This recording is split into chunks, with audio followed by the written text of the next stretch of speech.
Hello students. உங்கள ஒருத்தர் I think Harini Kumar வந்து இன்கம்ப்ளீட் ரெக்கார்ட்ஸ் வந்து கொஞ்சம் சொல்லுங்க மேம் அப்படின்னு கேட்டிருந்தீங்க. ஸோ ஹரிணிக்காக மட்டும் இல்லை, எல்லா சிஏ ஃபவுண்டேஷன் ஸ்டூடெண்ட்ஸ்க்குமே இன்கம்ப்ளீட் ரெக்கார்ட்ஸ் கொஞ்சம் சில கான்செப்ட்ஸ் கொஞ்சம் ட்விஸ்டடாக இருக்கும். ஸோ இதில் பார்த்தீங்கன்னா இன்கம்ப்ளீட் ரெக்கார்ட்ஸ் அப்படின்னாலே டபுள் என்ட்ரி சிஸ்டத்தில் ரெக்கார்ட்ஸை மெயின்டைன் பண்ணாதவங்க எப்படி அவங்களுக்காக நம்ம ஆஸ் சிஏஸ் நம்ம வந்து அவங்களோட புக்ஸை எப்படி பக்காவா ரெடி பண்ணி அவங்களுக்கு பிஎன்எல் பேலன்ஸ் ஷீட் போட்டு கொடுக்கலாம் அப்படிங்கிறதுக்கு தான், அந்த ஒரு மெத்தடுக்கு தான் நம்ம வந்து இன்கம்ப்ளீட் ரெக்கார்ட்ஸ் அப்படிங்கிற சாப்டர்ல படிக்க போறோம். ஸோ இதுல பாத்தீங்கன்னா நமக்கு அவங்க ப்ராப்பரா அக்கௌண்ட்ஸ் மெயின்டைன் பண்ணாதனால, ப்ராப்பரான கேபிட்டல் அக்கௌண்ட் எதுவுமே மெயின்டைன் பண்ணாதனால நம்ம வந்து அவங்க எவ்வளவு இன்வெஸ்ட் பண்ணியிருக்கோம், எவ்வளவு வித்ட்ரா பண்ணியிருக்கோங்கிறது மட்டும்தான் அவங்களுக்கு தெரியும். ஸோ அந்த பேசிஸ்ல அப்படிங்கும்போது நம்ம ப்ராஃபிட் கண்டுபிடிக்கிற ஃபார்முலா என்னன்னு பார்த்தீங்கன்னா, க்ளோசிங் கேபிட்டல் பிளஸ் டிராயிங்ஸ்ல, yes, closing capital plus drawings minus opening capital plus additional capital introduced. இதை வந்து இன்னும் டீட்டெயில்டா டிஸ்கஸ் பண்றது டைம் கிடையாது. Remember, I am not teaching the concept, I am rather revising the concept. அதே மாதிரி நம்ம opening statement of affairs balance ஷீட்டுங்கிற பேரு எப்ப சொல்ல முடியும்னா, நம்ம ப்ராப்பரா அக்கௌண்ட்ஸ் மெயின்டைன் பண்ணி டபுள் என்ட்ரி சிஸ்டத்துல மெயின்டைன் பண்ணி ப்ரிப்பேர் பண்றதுக்கு பேரு தான் பேலன்ஸ் ஷீட். ஸோ இல்லைன்னா அதுக்கு பேரு ஸ்டேட்மெண்ட் ஆஃப் அஃபேர்ஸ். அப்ப நம்ம க்ளோசிங் கேபிட்டல் ஓப்பனிங் கேபிட்டல் கண்டுபிடிக்கிறதுக்கு ஓப்பனிங் டேட்ல இருக்கிற ஸ்டேட்மெண்ட் ஆஃப் அஃபேர்ஸும் க்ளோசிங் டேட்ல இருக்கிற ஸ்டேட்மெண்ட் ஆஃப் அஃபேர்ஸும் போட்டு பார்த்து கண்டுபிடிக்கணும். இது தவிர டெப்ரிசியேஷன்லாம் அவங்க போட்டிருக்க மாட்டாங்க. அப்ப நம்ம தான் அதுக்கு ப்ராப்பரான டெப்ரிசியேஷன் போடணும். அதே மாதிரி ப்ரொவிஷன் ஃபார் டவுட்ஃபுல் டெட்ஸ் பண்றது, அதே மாதிரி அக்ரூட் எக்ஸ்பென்சஸ், அக்ரூட் இன்கம் ஏதாச்சும் இருந்துச்சுன்னா அதோட அட்ஜஸ்ட்மெண்ட்ஸ் பண்றது, இதெல்லாம் நம்ம பண்ணணும். அதே மாதிரி gross profit ratio, gross profit ரேஷியோவை பேஸ் பண்ணி தான் நம்ம வந்து சம்டைம்ஸ் சேல்ஸ் இல்லாம இருக்கலாம், இல்ல பர்ச்சேஸ் இல்லாம இருக்கலாம், இல்ல க்ளோசிங் ஸ்டாக் இல்லைன்னா இந்த மாதிரி எது மிஸ்ஸிங் ஃபிகரோ அந்த மிஸ்ஸிங் ஃபிகரை கண்டுபிடிக்கிறதுக்கும் நம்ம கொஞ்சம் எக்ஸ்ட்ராவா எஃபர்ட் எடுத்துக்கணும். அதே மாதிரி கேஷ் புக்கு கண்டிப்பா மெயின்டைன் பண்ணுவாங்க, பேங்கோட பாஸ்புக் இருக்கும். அதுல அந்த கேஷ் புக் அண்ட் பேங்கோட பாஸ்புக்கை பேஸ் பண்ணி நமக்கு அதுல எவ்வளவு பணம் உள்ள வந்திருக்கு, கேஷ் சேல்ஸ் எவ்வளவு இருக்கு, இல்ல பர்ச்சேஸ் பண்ணிருக்காங்களா, இல்ல பேமெண்ட் டு கிரெடிட்டார்ஸ் கொடுத்துருக்காங்களா, அப்படிங்கிற பேசிஸ்ல சர்டன் மிஸ்ஸிங் ஃபிகர்ஸை நம்ம கண்டுபிடிக்கிற மாதிரி ஆகும். அதே மாதிரி நம்ம கண்டிப்பா ஓப்பனிங் கேபிட்டல் க்ளோசிங் கேபிட்டல் கண்டுபிடிக்க நம்ம ஸ்டேட்மெண்ட் ஆஃப் அஃபேர்ஸ் வழியா தான் பண்ணுவோம். கேஷ் அண்ட் பேங்க் அக்கௌண்ட்டை யூஸ் பண்ணி தான் சம்டைம்ஸ் சேல்ஸே எவ்வளவுன்னு கண்டுபிடிக்கிற மாதிரி இருக்கும். டிராயிங்ஸுக்கும் அதே தான். அதே மாதிரி பேசிக்கான ஒரு டெட்டாஸ் கிரெடிட்டாஸ் அக்கௌண்ட் இருக்கு அப்படின்னா ஓப்பனிங் டெட்டாஸ் க்ளோசிங் டெட்டாஸ் அவங்க கிட்ட இருக்கலாம். ஒண்ணுல கிரெடிட் சேல்ஸ் இருக்கும், பர்ச்சேசஸ் இருக்காது, இல்ல பர்ச்சேசஸ் இருக்கும், சேல்ஸ் இருக்காது. எது மிஸ்ஸிங் ஃபிகரோ அதை கண்டுபிடிக்கலாம். அதுக்கு அடுத்து ட்ரேடிங் அண்ட் பிஎன்எல் நம்ம கன்ஸ்ட்ரக்ட் பண்ணி கொண்டு வரணும். அதே மாதிரி க்ளோசிங் ஸ்டாக் பத்தின டீடைல்ஸ் இல்லைன்னா நம்ம ஜிபி ரேஷியோவை பேஸ் பண்ணியோ சிஓஜிஎஸ் எல்லாம் பேஸ் பண்ணி நம்ம கண்டுபிடிக்கலாம். ஸோ இது எல்லாமே நம்ம பார்க்கணும். ஸோ இதுதான் இந்த டாக்குமெண்ட்டை ஒன்ஸ் அகெயின் நான் ஆப்ல கொடுத்துட்றேன், ஆப்ல பார்த்து படிச்சுக்கோங்க. ஓகே, இப்போ நம்ம அந்த கொஸ்டினை பார்க்கலாம். You had asked for me to explain illustration number 10 in incomplete records chapter. So இது வந்து பார்த்தீங்கன்னா செமத்தியான ஒரு some.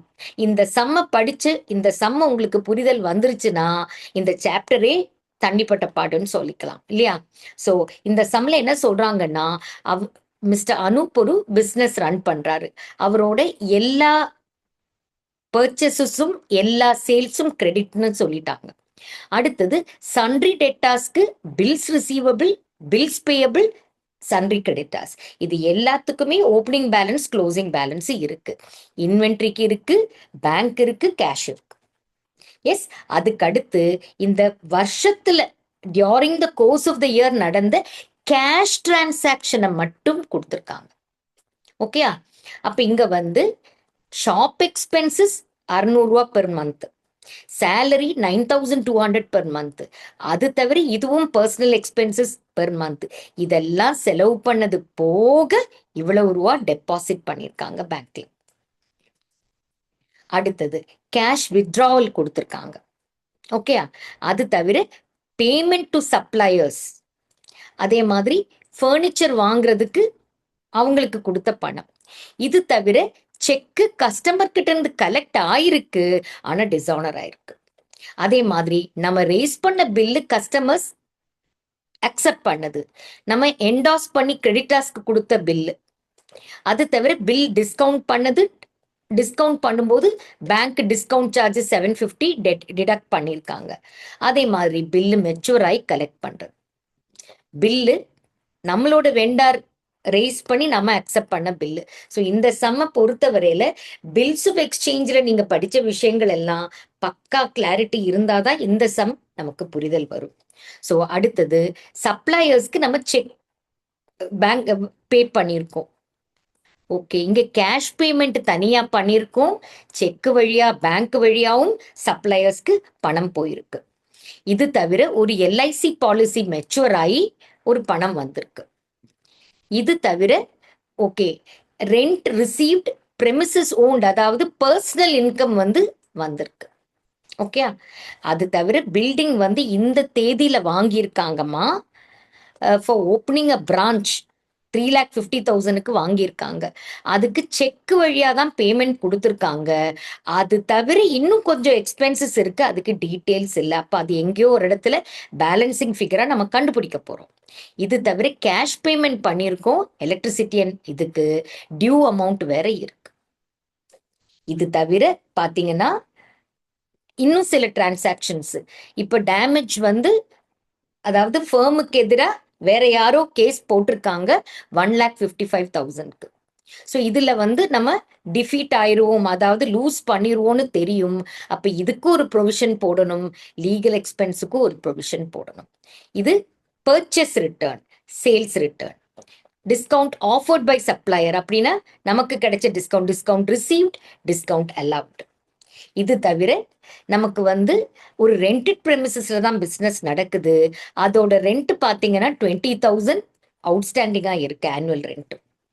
Okay, so this is a full fledge sum. இவ்வளோ பெரிய சம்மை நீங்க அண்டர்ஸ்டாண்ட் பண்ணிட்டு இந்த மாதிரி சம் கேட்டாங்கன்னா கண்டிப்பா கண்டிப்பா என்னதுமா 20 மார்க்ஸுக்கு கேட்பாங்க. 20 மார்க்ஸுக்கு கேட்டாங்கன்னா 38 மினிட்ஸ்ல நீங்க கொஸ்டின் ரீட் பண்றதுல இருந்து ஆரம்பிச்சு முடிக்கணும். But that is not practically possible. அப்ப நீங்க கொஞ்சம் டைமை மற்ற சம்ல இருந்து கடன் வாங்கி தான் இந்த சம்மை பண்ண முடியும். கரெக்டா? அப்படிங்கிற பட்சத்துல மற்ற சம்ஸ் ஃபாஸ்டா பண்ணாதான் இந்த சம்மை பண்ண முடியும். Is that clear? ஸோ இப்போ நம்ம ஓப்பனிங் இன்வென்ட்ரி,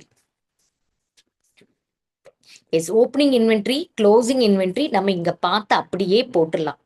எஸ், நம்ம என்னெல்லாம் ஃபிகர்ஸை போடுறோமோ அதெல்லாம் போட போட நம்ம அங்க டிக் பண்ணிட்டே வந்துடணும். ஓப்பனிங் அண்ட் க்ளோசிங் இன்வென்ட்ரி ட்ரேடிங்ல போட்டுடலாம். பர்ச்சேசஸ் நமக்கு போட முடியாது, கண்டுபிடிக்கணும். ஆனா பர்ச்சேஸ் ரிட்டர்ன் நம்ம கிட்ட இருக்கு, சேல்ஸ் தெரியாது, சேல்ஸ் ரிட்டர்ன் இருக்கு. ஸோ அப்போ இங்க பர்ச்சேசஸும் சேல்ஸும் மிஸ்ஸிங் ஃபிகரா வச்சிருக்கோம். ஸோ அதை ரெண்டும் ஃபில் பண்ணா மட்டும்தான் நம்மளால பேலன்சிங் ஃபிகரா கிராஸ் ப்ராஃபிட்டை கண்டுபிடிக்க முடியும். அப்போ நீங்க என்ன பண்ணணும்னா எக்ஸாம்ல அந்த ட்ரேடிங் அக்கௌண்டோட ஃபார்மேட்டை டிரா பண்ணிட்டு என்னெல்லாம் ஃபிகர்ஸ் உங்ககிட்ட இருக்கோ அதை போட்டுருங்க. இப்ப கிராஸ் ப்ராஃபிட் கண்டுபிடிக்காம அதை இங்க இறக்க முடியாது இல்லையா? ஸோ அப்ப இந்த இடத்துல பிளாங்க் விட்டுருங்க. பட் அங்க கிராஸ் ப்ராஃபிட் வரும்னு உங்களுக்கு தெரியும் இல்லையா? டிஸ்கவுண்ட் ரிசீவ்டு நமக்கு தெரியும், அதை போட்டுருங்க. சேல்ஸ் நமக்கு தெரியும். இதுல இந்த சார்ஜஸோட அந்த அவுட்ஸ்டாண்டிங் எக்ஸ்பென்சஸையும் சேர்த்து போடுங்க, இது போடுங்க. இதுல டிஸ்கவுண்ட் அலவுடோட இந்த பேங்க்ல பில் டிஸ்கவுண்ட் பண்ணும்போது இருக்கிற டிஸ்கவுண்டையும் சேர்த்து ஆட் பண்ணி போடுங்க. ஷாப் எக்ஸ்பென்சஸ் பெர் மந்த் கொடுத்துருக்கிறத இன்டூ 12 போடுங்க. அது தவிர இதுக்கு ப்ரொவிஷன் போடணும். அதே மாதிரி இதுவும் அவுட்ஸ்டாண்டிங்கா இருக்கு. ஸோ அப்போ இங்க கிராஸ் ப்ராஃபிட் மட்டும் கிடைச்சிருச்சுன்னா நம்மளால நெட் ப்ராஃபிட் கண்டுபிடிக்க முடியும். அப்ப இந்த சம்மை பொறுத்தவரையில நமக்கு காம்ப்ளிகேட்டடான விஷயம் பார்த்தீங்கன்னா பர்ச்சேஸும் சேல்ஸும் தான். பர்ச்சேஸும் சேல்ஸும் கண்டுபிடிச்சிட்டோம்னா கிராஸ் ப்ராஃபிட் கண்டுபிடிச்சிடலாம். கிராஸ் ப்ராஃபிட் கண்டுபிடிச்சாச்சுன்னா நெட் ப்ராஃபிட் கண்டுபிடிச்சிடலாம். பாக்கி எல்லாமே டைரக்டா கொடுத்துருக்காங்க. அதே மாதிரி பேலன்ஸ் ஷீட்டை பொறுத்தவரையில நம்ம ஓப்பனிங் ஸ்டேட்மெண்ட் ஆஃப் அஃபேர்ஸ் போட்டு இதை கண்டுபிடிக்கணும். அதுக்கு அடுத்தது ஃப்ரெஷ் கேபிட்டல்ல தான் இந்த எல்ஐசி பிரீமியமோட எல்ஐசி அமௌண்ட் வந்ததும் இந்த ரெண்ட் வந்ததெல்லாம் ஃப்ரெஷ் கேபிட்டல். ஸோ அங்க இருக்கிற நெட் ப்ராஃபிட்டை தான் இங்க போட போறோம்.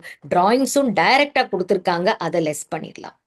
அதே மாதிரி ரெண்ட் அவுட்ஸ்டாண்டிங்கும் டைரக்டா கொடுத்துருக்காங்க. ஸோ ஒன்ஸ் அகெயின் இங்க வந்து இந்த ஒரு ஃபிகர் மிஸ்ஸிங் ஃபிகர். நம்ம பர்ச்சேஸ் அண்ட் சேல்ஸ் கண்டுபிடிச்சாச்சுன்னா நெட் ப்ராஃபிட் கண்டுபிடிச்சிருவோம். ஸோ இந்த பேலன்ஸ் ஷீட்டோட ஃபார்மேட்டை எழுதி உங்ககிட்ட என்னெல்லாம் இருக்கோ அதை போட்டுருங்க. பில்டிங்கை பொறுத்தவரையில 3,50,000 தவிர கொஞ்சம் எக்ஸ்பென்ஸ் இருக்கு. அப்ப அது நமக்கு தெரியாது, அதனால இங்க ஃபில் பண்ணக்கூடாது. இதை இங்க போட்டுடலாம். மத்ததெல்லாம் வரிசையா நம்ம கிட்ட இருக்கு, அது எல்லாமே போட்டுடலாம். கரெக்டா? ஃபர்னிச்சர் வாங்கியிருக்கோன்னு கொடுத்துருக்கிறதுனால அதை போட்டுடலாம். டெப்ரிசியேஷன் பத்தி கொடுக்கல, அதனால போட வேண்டாம். கரெக்டா? எஸ். அதே மாதிரி லீகல் எக்ஸ்பென்சஸ் இதெல்லாம் இன்னும் கொடுக்கலங்கிறதுனால பேயபிள்ல காமிக்கிறோம். ஸோ பேசிக்கலி உங்ககிட்ட இந்த சம்ல ஒரு 25%, அதாவது பர்ச்சேசஸ் சேல்ஸ், இது ரெண்டும் கண்டுபிடிக்கல. அதை கண்டுபிடிச்சதுக்கு அப்புறமா கிராஸ் ப்ராஃபிட் கண்டுபிடிச்சிடலாம். கிராஸ் ப்ராஃபிட்டை கொண்டு வந்து அங்கே போட்டால் நெட் ப்ராஃபிட் கண்டுபிடிச்சிடலாம். பேலன்ஸ் ஷீட்டை பொறுத்தவரையில் நெட் ப்ராஃபிட் அந்த ஸ்டேஜில் கண்டுபிடிச்சிட்டோம் அப்படின்னா ஸ்டேட்மெண்ட் ஆஃப் அஃபேர்ஸ் ஓப்பனிங் போட்டு கேபிட்டல் அக்கௌண்ட் கண்டுபிடிச்சாச்சுன்னா பாக்கி எல்லாமே டக்குன்னு ஃபில் பண்ணுறது தான். அது தவிர பில்டிங். ஸோ நமக்கு கண்டுபிடிக்க போகிறது என்னன்னு பார்த்தீங்கன்னா பர்ச்சேஸ், சேல்ஸ், என்ன சொன்னேன், ஓப்பனிங் கேபிட்டல், பில்டிங் அக்கௌண்ட். இந்த 4 விஷயம்தான் மிஸ்ஸிங் ஃபிகரே. மற்றது எல்லாமே நம்ம பார்த்து எழுதிடலாம். ஸோ அப்போ இங்க சேல்ஸ் கண்டுபிடிக்கிறதுக்கு டெட்டாஸ் அக்கௌண்ட் போட போறோம். நம்ம கிட்ட டெட்டாஸ் அக்கௌண்ட் கொஞ்சம் அப்புறமா சொல்லித்தரேன், ஏன்னா அது நிறைய காம்ப்ளிகேஷன்ஸ் இருக்கு. இப்போ நம்ம கிரெடிட்டாஸ் அக்கௌண்ட் போடுவோம். கிரெடிட்டாஸ் அக்கௌண்ட்ல நமக்கு கேஷ் பேமெண்ட் பண்ணியிருக்கோம், இதுவும் பண்ணியிருக்கோம். கரெக்டா? அது தவிர நம்ம பில் என்டாஸ் பண்ணியிருக்கோம் இல்லையா, இதுதான் என்டாஸ் பண்ணது. இந்த பில்ஸ் பேபிள் நம்ம அக்செப்ட் பண்ணது. கரெக்டா? அதுக்கு அடுத்தது ரிட்டர்ன் அவுட்வர்டு, டிஸ்கவுண்ட் ரிசீவ்டு. அது தவிர ஓப்பனிங் பேலன்ஸ், க்ளோசிங் பேலன்ஸ் கொடுத்துருக்காங்க. ஸோ அப்போ நம்ம ஈஸியா கிரெடிட் பர்ச்சேஸை பேலன்சிங் ஃபிகரா கண்டுபிடிச்சு நம்ம என்ன பண்ணலாம், நம்மளோட ட்ரேடிங் அக்கௌண்ட்ல கொண்டு வந்து போட்டுடலாம். ஸோ இது ஈஸிங்கிறதுனால எப்பவுமே ஃபர்ஸ்ட் கிரெடிட்டாஸ் அண்டர் கிரெடிட்டாஸ் அக்கௌண்ட்டை போட்டுருக்கு. இதை பொறுத்தவரையில நமக்கு ஓப்பனிங் பேலன்ஸ் கொடுத்துருக்காங்க, க்ளோசிங் பேலன்ஸ் கொடுத்துருக்காங்க. இது தவிர இந்த நம்ம அக்செப்ட் பண்ணது கொடுத்துருக்காங்க. அப்போ க்ளோசிங் பேலன்சிங் ஃபிகர் இங்க என்னதுன்னு பார்த்தீங்கன்னா நம்ம பேங்க்ல பே பண்ணது, செட்டில் பண்ணது, பில்ஸ் பேபிளுக்கு நம்ம செட்டில் பண்ண பணம் 22,000. எஸ். இன்னும் நமக்கு இது ஹோல்டு போட்டுட்டு நம்ம பில்ஸ் ரிசீவபிள் அக்கௌண்ட்டுக்கு பார்ப்போம். ஈஸி லெஜர்ஸ் ஃபர்ஸ்ட் முடிச்சிருங்க. பில்ஸ் ரிசீவபிளுக்கு ஒன்ஸ் அகெயின் ஓப்பனிங் பேலன்ஸ் கொடுத்துருக்காங்க, இதுவும் கொடுத்துருக்காங்க. பில் நம்ம எவ்வளவு அக்செப்ட் பண்ணாங்க அப்படிங்கிறது, நம்ம என்டாஸ் பண்ணது கொடுத்துருக்காங்க, நம்ம டிஸ்கவுண்ட் பண்ணி வாங்கின பணம் டிஸ்கவுண்ட் பண்ணோம் இல்லையா, அதுவும் கொடுத்துருக்காங்க. அது தவிர கலெக்ட் பண்ணது கொடுத்துருக்காங்க, டிஸானர்டு கொடுத்துருக்காங்க. இது எல்லாமே அப்படியே ஃபில் பண்ணா போதும். எஸ், சாரி, பில் டிஸானர்ட் தான் இதுல balancing figure. But I remember seeing bill dishonoured 3,000 பார்த்த ஞாபகம் இருக்கு. ஓகே, பில் டிஸானர்ட் கொடுக்கல. ஸோ பில் டிஸானர்ட் மட்டும் தான் நமக்கு பேலன்சிங் ஃபிகரா கண்டுபிடிக்கணும். அடுத்தது டெட்டாஸ் லெஜர். டெட்டாஸ் லெஜர் இந்த சம்ல கொஞ்சம் ட்விஸ்டட். டெட்டாஸ் லெஜருக்குள்ள போறதுக்கு முன்னாடி நான் உங்களுக்கு ஒரு சின்னதா ஒரு பேசிக் டெட்டாஸ் லெஜர் அப்படிங்கிறது எப்படி இருக்கும்னு நான் சொல்றேன். To balance, by balance, yes, to credit sales. கரெக்டா? Yes, by bank. இதுதான் பேசிக். பேட் டெட்ஸ் இருந்துச்சுன்னா by bad debts, discount received ஏதாவது இருந்துச்சுன்னா by discount received, discount allowed, by discount allowed. இது தவிர ஏதாவது பில்லு டிஸானர் ஆச்சுன்னா அதுக்கும் போடணும். ஓகே. ஸோ இதெல்லாம் தான் பேசிக் ஒரு டெட்டாஸ் லெஜரோட ஒரு ஃபார்மேட். ஸோ இந்த சம்ல எல்லாமே டெட்டாஸ் லெஜர்ல என்னெல்லாம் வர முடியுமோ அது எல்லாமே இந்த சம்ல இருக்கு. ஸோ ஓப்பனிங் பேலன்ஸ் கொடுத்துருக்காங்க. அதுக்கு அடுத்தது எஸ், இங்க ஓப்பனிங் பேலன்ஸை நீங்க எழுதிக்கோங்க. ஸோ நான் சொன்ன மாதிரி பில்ஸ் ரிசீவபிளோட லெஜரை போட்டுட்டு இங்க வந்தாதான் இதை போட முடியும். கிரெடிட் சேல்ஸ் நம்ம இந்த சம்ல தான் கண்டுபிடிக்க போறோம். அதே மாதிரி செக் டிஸானர் பண்ணது இருக்கு, அதே மாதிரி கஸ்டமர்ஸ் அக்செப்ட் பண்ண பில்லோடது இருக்கு. அது தவிர பை பேங்க் அக்கவுண்ட் நமக்கு செக் வழியா ரிசீவ் ஆனது, அதே மாதிரி இது 1 செகண்ட் கேஷ் அண்ட் பேங்க் அக்கவுண்ட்ல இருந்து கொண்டு வரணும். ஸோ இதுவும் ஃபில் பண்ண முடியாது.